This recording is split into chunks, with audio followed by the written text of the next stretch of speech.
Raj Muzaffarpur.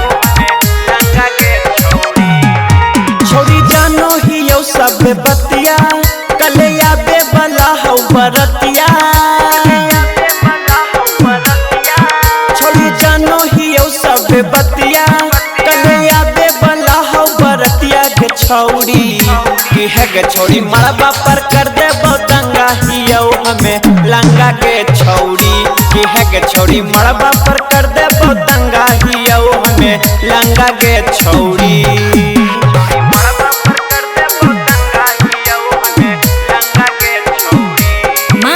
Recording studio Sheikhpura.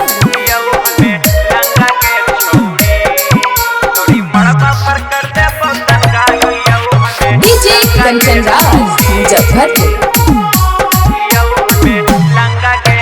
दिला में तोरा बसलियो हलगे दिल से तोरा अपन लियो हलगे जानो से ज्यादा चाहलियो हलगे अपन तोरा हम मन लियो हलगे। दिल से तोरा हम चाहलियो हलगे दिल से तोरा अपन लियो हलगे जानो से ज्यादा चाहलियो हलगे अपन तोरा हम मन लियो हलगे। छोड़ी छोड़ के तू जमींदार भंगा होता दूरा पर सुन ले तोर दंगा के छौड़ी की है गे छौड़ी मड़बा पर कर दे दंगा ही यौ हमें लंगा के छौड़ी की है गे छौड़ी मड़बा पर कर दे दंगा ही यौ हमें लंगा के छौड़ी।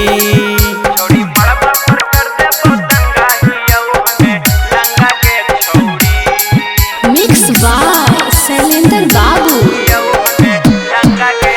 डीजे कंचन राज मुजफ्फरपुर। बतिया के हमरो असर नहीं होगे लालजी त्रिलोकिया से डर नहीं होगे कैले हम कितना मर्डर ही होगे बतियाई तोरा खबर नहीं होगे। बतिया के तोरा असर नहीं होगे लालजी त्रिलोकिया से डर नहीं होगे कैले हम कितना मर्डर ही होगे बतिया के तोरा खबर नहीं होगे। सुने ओकरा के कर दे बोलंगा जब ले तो हमरा साथ पंगा के छौड़ी की है गे छौड़ी मड़बा पर कर दे दंगा ही यौ हमें लंगा के छौड़ी की है गे छौड़ी मड़बा पर कर दे दंगा ही यौ हमें लंगा के छौड़ी। माँ प्रतिमा रिकॉर्डिंग स्टूडियो शेखपुरा।